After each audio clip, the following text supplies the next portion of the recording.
মায়ের ভীষণ অসুস্থতার পরও কেন দেশে ফিরছেন না তারেক রহমান, এই তীব্র সমালোচনার জবাব যখন একটা ফেসবুক স্ট্যাটাসের মাধ্যমে তিনি দিয়েছেন তারেক রহমান, তারপর আসলে এটা নতুন করে আরও বেশ কিছু বিতর্ক তৈরি করেছে। সেগুলো নিয়ে কথা বলতে চাই এবং যেসব প্রশ্ন তৈরি হয়েছে সেই প্রশ্নগুলো সঠিক কিনা বা এই প্রেক্ষাপটে তার কি করার ছিল সেগুলো নিয়ে কথা বলবো।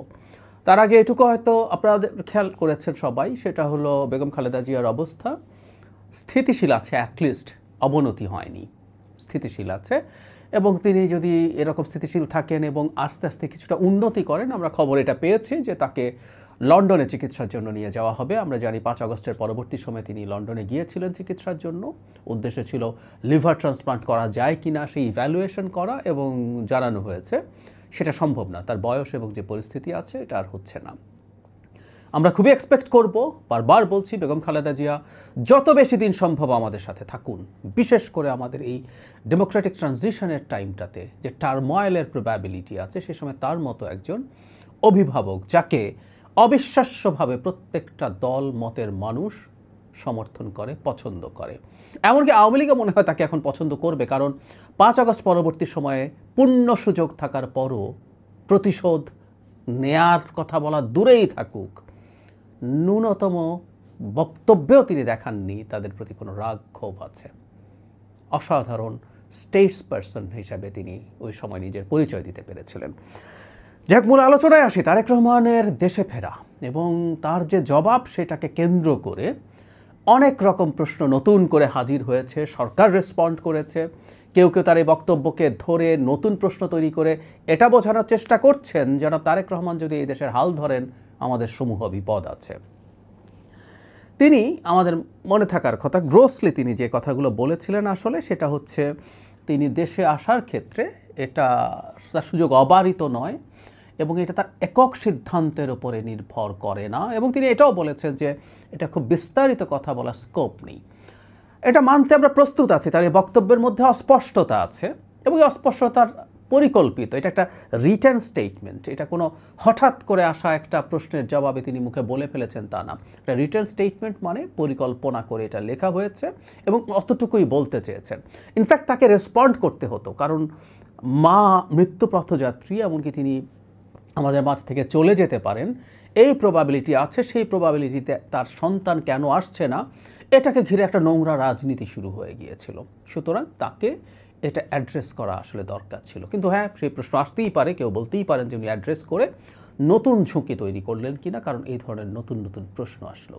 কী প্রশ্ন আসলো? প্রথম, মানুষ কারণ খোঁজার চেষ্টা করছে কেন এটা তার হাতে না। অনেকগুলো প্রশ্ন। তাহলে কি সরকার তাকে আসতে দিচ্ছে না? এই প্রসঙ্গে আমরা যদি বলি, সেটা হচ্ছে সরকারের পক্ষ থেকে প্রেস সচিব জানিয়েছেন যে সরকারের দিক থেকে কোনো রকম কোনো বাধা নেই। কেউ কেউ খোঁজার চেষ্টা করলেন তবে কি প্রস্তুতি শেষ হয়নি? আমরা জানি যে তাদের ব্যবহারের জন্য বুলেট প্রুফ গাড়ির অর্ডার করা হয়েছে, সেটা কি আসেনি? অস্ত্রের লাইসেন্স কি হয়নি? এসব কেউ কেউ এমনকি সেনাবাহিনীর একটা অংশ এই ব্যাপারে দ্বিমত প্রকাশ করছে কিনা সেটা বলছেন, কারণ 1/11 সময় তার সাথে অত্যন্ত বাজে আচরণ করা, তাকে নির্যাতন করা একটা অংশ সেনাবাহিনীতে কি এখনও আছেন, বা না থাকলেও তাদের কেউ কি আছেন, তারা কেউ কি সমস্যা করতে চাইছেন? প্রশ্নগুলো এভাবে আসছে, আমি জাস্ট এগুলো উত্থাপন করছি। কিন্তু যে জিনিসটা সবচেয়ে বেশি আলোচনায় এসছে, যেটা আসলে চরম বিতর্ক তৈরি করেছে, সেটা হলো এই বিদেশি কোনো শক্তি এটার সাথে জড়িত আছে কিনা। বিবিসি বাংলা একটা বিস্তারিত রিপোর্ট করেছে, আপনার রিপোর্টটা চাইলে পড়ে নিতে পারেন। সেখানে বলা হচ্ছে এরকম, তবে বিএনপির কিছু সূত্র বলছে তারেক রহমানের ফেরার বিষয়ে প্রভাবশালী কয়েকটি দেশের আপত্তির বিষয়টি কাজ করে থাকতে পারে। তবে কোন দেশ, কেন ও কীভাবে তাদের এই আপত্তির কথা জানিয়েছে তার সূত্রগুলো নিশ্চিত করতে পারেনি। হয়েছে কি, বিবিসির এই কথাটাও খুবই ভেগ ধরনের। আপত্তির বিষয়টি কাজ করে থাকতে পারে, এবং এখানে কেউ কেউ আবার এটা বিশ্লেষণ করার চেষ্টা করছেন। দুটো দেশের নাম আসছে এখানে, ভারত এবং আমেরিকা। তাদের গ্রিন সিগন্যাল নাকি লাগবে তিনি দেশে আসার জন্য। আমি নিশ্চিত নই, মানে এটা আবার আমি বলি সব সময় যে একটা দেশের অভ্যন্তরীণ ব্যাপার বলে আমরা সব কিছু পাশ কাটিয়ে যাওয়ার চেষ্টা করি। বিষয়গুলো এত সরল না। পৃথিবী যেভাবে চলে, যেভাবে কাজ করে, এর মধ্যে ইন্টারন্যাশনাল পলিটিক্স থাকে, জিও পলিটিক্স থাকে, সেগুলোর ভিত্তিতে অনেক সময়ই আমাদের মতো দুর্বল ছোট দেশের অনেক সিদ্ধান্ত প্রভাবিত হয়, এটা ভুল না, এটা হতে পারে। সুতরাং বাংলাদেশের ভবিষ্যতে কি হতে যাচ্ছে সেটার সাথে আমেরিকার স্বার্থ তো জড়িত আছে, ভারতেরও স্বার্থ জড়িত আছে। For the time being Bharat defeated হয়েছে, কোনো সন্দেহ নাই, কিন্তু ভারত ফিরে আসার চেষ্টা করবে কোনো না কোনোভাবে, কোনো না কোনো ফর্মে। এখন প্রশ্ন হচ্ছে, যদি বিদেশি শক্তি কার্যকর থাকে, খুবই গুরুত্বপূর্ণ, অত্যন্ত প্রভাবশালী একজন ইনফ্লুয়েন্সার এই প্রশ্ন তোলার চেষ্টা করছেন যে তিনি যদি এরকম শক্তির প্রভাবেই দেশে ফিরতে না পারেন, তাহলে যখন জাতির ক্রান্তি লগ্নে যদি দায়িত্বে থাকেন তাহলে তিনি কি করবেন? প্রশ্নটা খুব ভালো হয়নি। কেন বলছি? আমরা ধরে নিলাম, কাগজে কলমে বলছি, আমরা ধরে নিলাম, এটাও বলছি, এটা ধরে নিলাম ভারত আমেরিকার কারণেই তিনি এখন ফিরতে পারছেন না, তাদের সাথে নেগোসিয়েশন বা কোনো একটা কিছু সেটেলমেন্ট, কিছু একটা তাদের সাথে ডিলিং, আন্ডারস্ট্যান্ডিং, হোয়াট এভার কিছু একটা হবে, তারপর তিনি আসতে পারবেন।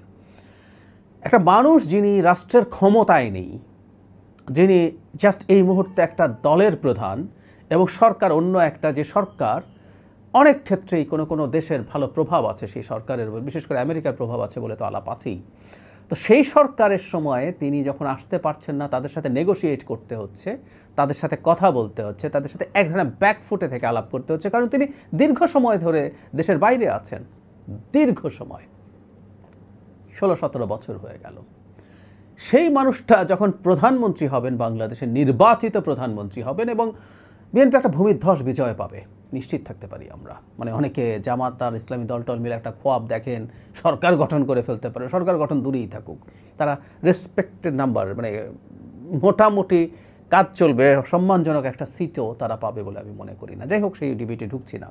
তো একটা ভূমিধ্বস বিজয় দিয়ে ক্ষমতায় আসা একজন প্রধানমন্ত্রী, রাষ্ট্রনায়ক, তিনি এই দেশগুলোর চাপ মোকাবেলায় কাজ কেন করতে পারবেন না? তিনি তো শেখ হাসিনা নন, কারণ তিনি ক্ষমতায় যাওয়ার জন্য ভোট চুরি করে তাদের সাহায্য নিয়ে ক্ষমতায় থাকছেন না। তিনি ক্ষমতায় যদি যান, এই দেশের জনগণের স্বতঃস্ফূর্ত ভোটে নির্বাচিত হয়ে যাবেন। সুতরাং তিনি ক্রান্তিলগ্নে ভারত আমেরিকার কথা শুনে দেশের স্বার্থের বিপরীতে কাজ করতে হবে, এটা ভুল।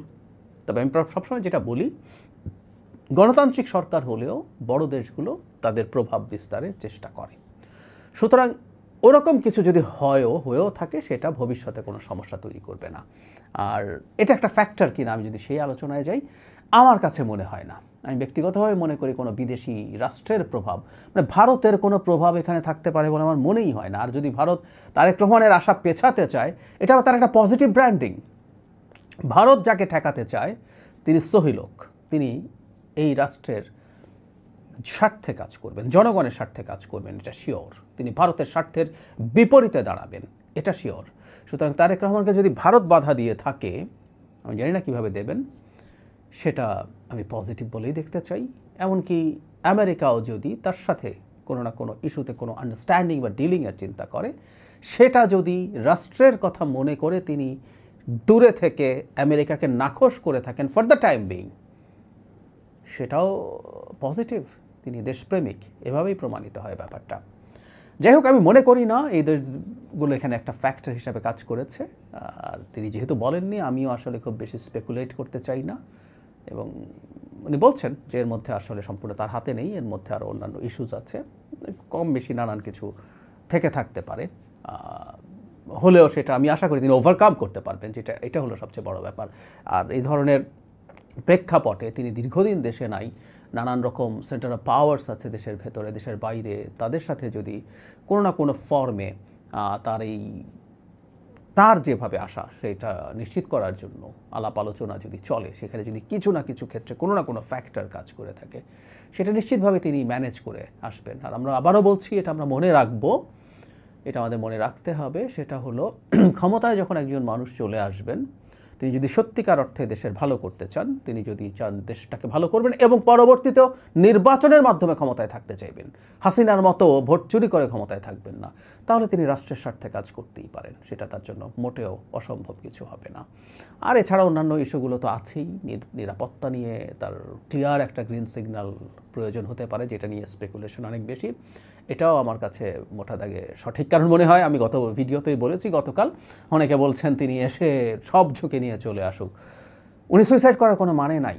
এবং আবারও বলি, এটা গতদিনও বলেছি, এটা বারবার বলা দরকার, ওনার চলে যাওয়া, ওনাকে যদি মানে এরকম কিছু আল্লাহ না করুক যে তাকে হত্যা করে ফেলা গেল, কেউ না কেউ অনেকেই চাইবেন অন্তত যে দেশটা বাংলাদেশকে কলোনি বানাতে চায় তাদের সেরকম খায়েশ থাকতেই পারে।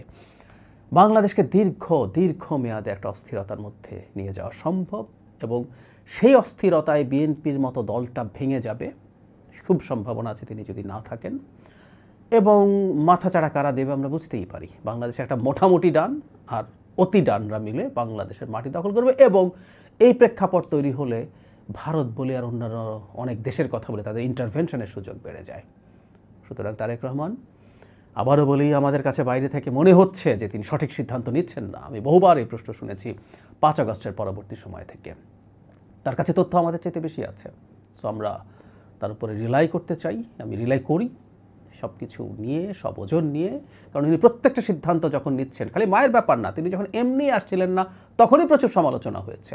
এখন মা এত অসুস্থ, এখন আসতে পারছে না, যদিও তার লন্ডনে যাওয়ার একটা সম্ভাবনা আছে, সেক্ষেত্রে তার না আসলেও চলে, কিন্তু ওই প্রশ্ন থেকে যাবে যে উনি কেন আসছেন না, কেন আসবেন না। এই প্রেক্ষাপটে ওনার দলকে সরাসরি নেতৃত্ব দিয়ে নির্বাচনে নিয়ে যাওয়া এবং পাশ করিয়ে নিয়ে আসাই তার জন্য সবচেয়ে ভালো। যদিও আমাকে অনেকে যখন বলতেন, আমি ধারণা করতাম যে, আমি এটা মনে করতাম তিনি যদি নির্বাচনের খুব মানে তফসিলের আশপাশে আসেন, সেটার একটা পজিটিভ দিকও এরকম হতে পারে যে তিনি আশাজনিত যে হাইপ আছে, সেই হাইপটা নির্বাচন পর্যন্ত পুরো কাভার করে যাবে, সেটা দিয়েই নির্বাচনটা ঘটিয়ে দেয়া, এটা হয়তো পলিটিক্যালি একটা ভালো স্ট্র্যাটেজি হয়ে থাকতে পারে। আমি জানি না, আবারও বলছি, কতগুলো স্পেকুলেশন। তবে দিনের শেষে আমরা এটা চাইব যে তিনি সুস্থ থাকুন, তিনি থাকুন, তার দল বাংলাদেশে ক্ষমতায় যাক, এটা চাই। আমাদের আসলে, আমরা যারা মধ্যপন্থী মানুষ, সব রকম সমস্যা স্খলনের পরও এই মুহূর্তে মাঠে আমাদের বিএনপি ছাড়া আসলে আর কোনো অপশন নেই।